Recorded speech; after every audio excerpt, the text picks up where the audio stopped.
Na mensagem de fim de ano, o presidente Lula comemorou alguns feitos do governo no ano passado. Rani Veloso, de volta conosco aqui no 3 em 1, vai contar pra gente quais foram os destaques aí da retrospectiva nas redes sociais do presidente da República, Rani Veloso.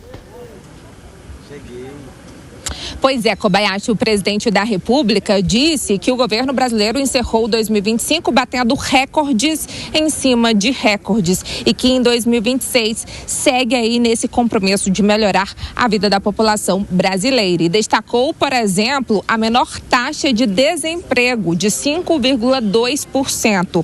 Lula também falou sobre o maior número de pessoas ocupadas, 103 milhões de brasileiros. Também o maior rendimento médio real do trabalhador no valor de R$ 3.574. Também fez promessas. Disse que neste ano de 2026 o Brasil vai alcançar a menor inflação acumulada em 4 anos desde o Plano Real. Também falou sobre o maior número de turistas estrangeiros no Brasil, número de 9 milhões de turistas. E o maior investimento direto líquido no país desde 2012, no valor de 84 bilhões e 200 milhões de dólares entre janeiro a novembro de 2025. E disse que vai seguir em 2026 comprometido com um Brasil mais justo, democrático e também soberano, e promete entregar muito mais. E desejou um feliz ano novo aos brasileiros. Hoje, inclusive, o presidente Lula já fez uma publicação nas redes sociais, lembrando que entra em vigor a isenção do imposto de renda para quem ganha até R$5.000 e falou em justiça tributária. Lembramos, Kobayashi, que em 2026 Lula tem alguns desafios aí pela frente, porque é um ano eleitoral. Boa parte dos seus ministros vão deixar as suas pastas, das 38 pastas, 18 ministros devem deixar aí para concorrer às eleições também deste ano, que é uma coisa também que já vem sendo arquitetada pelo próprio presidente, porque ele precisa dessas forças nos estados. Além disso, o governo deve levar ao debate o fim da escala de trabalho 6x1, de acordo com fontes com quem eu conversei, interlocutores do presidente, ainda no fim do ano passado. E um outro assunto que deve vir à discussão também pelo governo Lula é a tarifa zero no transporte público em algumas regiões do Brasil, se não for em todas as capitais. Esse estudo está sendo viabilizado pelo Ministério da Fazenda e deve ser apresentado ao presidente da República agora no início desse ano. E o Partido dos Trabalhadores também deve ali estudar sobre essa possibilidade de declarar apoio sobre a medida nos próximos encontros com a cúpula do PT. Então, esses são alguns dos desafios, além dos orçamentários, né? Esse de fechar as contas, a gente vai aguardar neste mês, de fato, se aquele rombo que foi apresentado nos últimos dias de 2025 pelo Tesouro Nacional vai ser realmente maior ou menor do que foi apresentado por Rogério Serão, que ficava ali na casa dos 20 bilhões, dentro daquela banda de 0,25% do PIB brasileiro. Volto com vocês. Obrigado, Rani Veloso. Daqui a pouco você volta com notícias do nosso judiciário por aqui. Deixa eu repercutir com o time alguns desses pontos trazidos pelo presidente da República na sua retrospectiva, quais são os destaques do ano de 2025. E o primeiro dos destaques tem muito a ver com o tema que a gente estava falando anteriormente, o presidente Lula celebrando a mínima histórica em relação ao desemprego. Como os caras aqui não ganham salário mínimo e falam de salário mínimo, sobre o desemprego também eles podem falar muito, porque todo mundo aqui tem mais de um emprego, tem multi-empregos aqui. O Fábio Piperno é comentarista do esporte, da política, o João Belucci tem um monte de coisa, advogado, Alan Gani professor também, e o presidente celebrando esse tanto de pessoas ocupadas, senhor João Belucci. Pois é, Kobayashi, há de se observar também que a questão do cálculo, né, do desemprego, que retira, né, grande parte dos desalentados, ou os chamados neném, enfim, quem recebe benefícios sociais também tira da conta. É verdade que o número de carteiras assinadas cresceu, é verdade também algum dos outros dados, como a questão do turismo, há de se observar o gap da pandemia. Então, há uma dinâmica, né, o gráfico evidentemente de queda e na sequência... Alguns desses pontos não precisaria fazer muita coisa para ter ascensão, é isso que você está falando? Não, justamente, o ponto que chama atenção é que é um post, né, ele fez em forma de post com um caráter bastante eleitoral, que a tônica daqui para frente certamente é essa, né, o governo falar bem do que ele entende como feitos e a oposição bater nesses feitos e apontar alguns pontos. A oposição vem tendo muita dificuldade em alguns pontos, como a isenção do imposto de renda dos 5 mil, que poderia ter aumentado a faixa, né? Porque 10 mil, 15 mil, 30 mil, já que o imposto de renda entendo ser injusto desde do seu nascedouro, que é o Estado participando da sua renda. Então, vai ser essa tônica daqui para frente, tem essa isenção da tarifa de ônibus, caso ela venha a ser discutida de fato e aprovada, tende a ter um aspecto eleitoral e populismo assim gigantesco, né? Aqui em São Paulo a gente já tem no fim de semana, de toda forma, é questionável a forma da contratação das empresas de ônibus, esses contratos subsidiados, que a empresa tem uma meta, se não atinge, vai lá a prefeitura e cobre. Aqui na cidade de São Paulo, por exemplo, já passa de muitos bilhões esse contrato e você tem pouquíssimos players que atuam nesse mercado. Então é um nicho ali extremamente perigoso e que seria, na verdade, um repasse direto do dinheiro dos cofres da União para essas empresas de ônibus, o que deve ser bastante vigiado e questionado e acompanhado por Ministério Público, enfim, todos os atores ali envolvidos, Kobayashi. Quais são os seus destaques, senhor Fábio Piperno, sobre este post do presidente Lula? Não, veja, eu não conheço, vocês são advogados, você e o João, eu não conheço nenhum advogado que vai chegar lá no tribunal e falar, olha, para ser honesto, o meu cliente é o maior picareta do mundo, ele é culpado, ninguém, não, meu, enfim, cliente é a reencarnação da Madre Teresa, ele está aqui por engano, é sempre assim, da mesma forma que o político não vai chegar lá e falar, olha, meu governo está muito ruim, é ano de eleição e tal, mas eu queria falar a verdade pro povo, meu governo é uma porcaria. A tendência é sempre jogar para debaixo do tapete o que está ruim e destacar o que está bom. Então, ele filtrou bem, pegou números positivos, são reais. E o que mais me chama a atenção é realmente o do turismo, porque o Brasil ficou historicamente empacado na casa dos 6,5, 7 milhões e tal. Sempre foi um resultado medíocre e, de fato, trabalhou bastante nesses últimos tempos. O ministro Sabino, que saiu agora, fez um bom trabalho. Até que uma pena que ele tenha saído por picuinhas partidárias, enfim.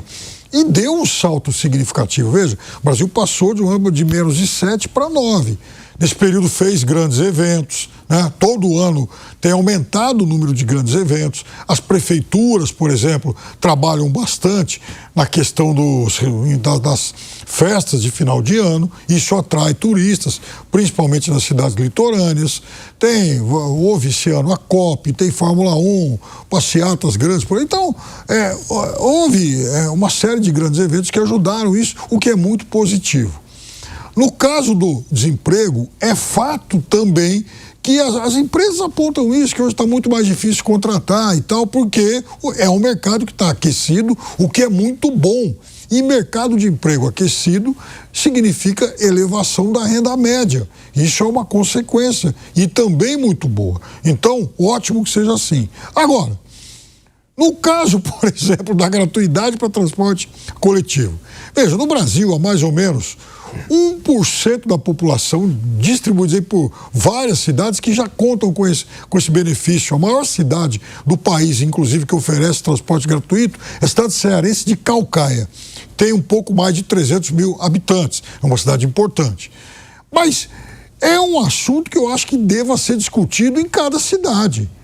Não é um tema para o governo federal falar, puxa vida, agora vamos implantar no país todo. Seria lindo se o país todo pudesse fazer isso, mas não há condição hoje econômica para isso, né? Então, eu defendo que cada cidade continue discutindo. Aqui em São Paulo você tem gratuidade um dia da semana. Ótimo, é o que dá para fazer. Então, esse tipo de proposta, aí sim, populista, me incomoda um pouco. Fala, Alan Gani. Bom, vamos lá, começar pelo mercado de trabalho. É inegável que o mercado de trabalho está aquecido. Koba, a gente está com uma taxa mínima de desemprego. Para o Brasil é quase pleno emprego, 103 milhões de pessoas empregadas, 5,6 milhões, estou falando em grandes números de pessoas desempregadas. E esse era um desafio aí na última década, né? Eu lembro de campanhas ali de 2016, enfim, 2014, da Dilma, depois transição para o Michel Temer. Esse era um tema muito discutido que teve agora essa melhora, né, Gani? Exatamente, né? Depois ali do pós-Dilma, né, o seu segundo mandato, o desemprego aumentou muito. No primeiro mandato da Dilma, no último ano, o desemprego também era muito baixo, né?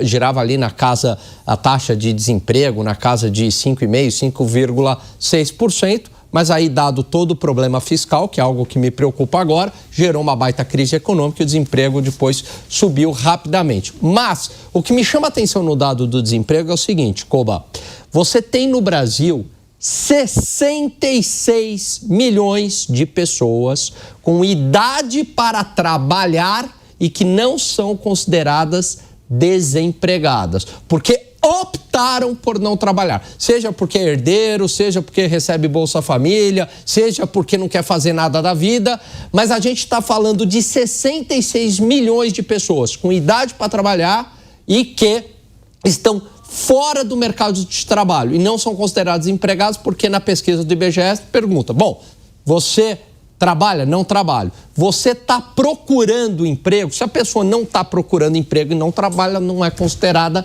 desempregada. Então isso para um país emergente é muita coisa, porque se eu somar com o número de desempregados, que chega a quase 6 milhões, né? Koba, a gente está falando de mais de 70 milhões de pessoas, ou seja, de mão de obra desperdiçada. Num país emergente, é absurdo isso, porque isso representa praticamente mais de um terço da população brasileira. É muita coisa. E se você excluir, evidentemente, as crianças e os idosos, esse número fica ainda maior. 40, quase metade. Quase metade não trabalha. Então, como é que você quer que o país dê certo com 40% de pessoas que não trabalham?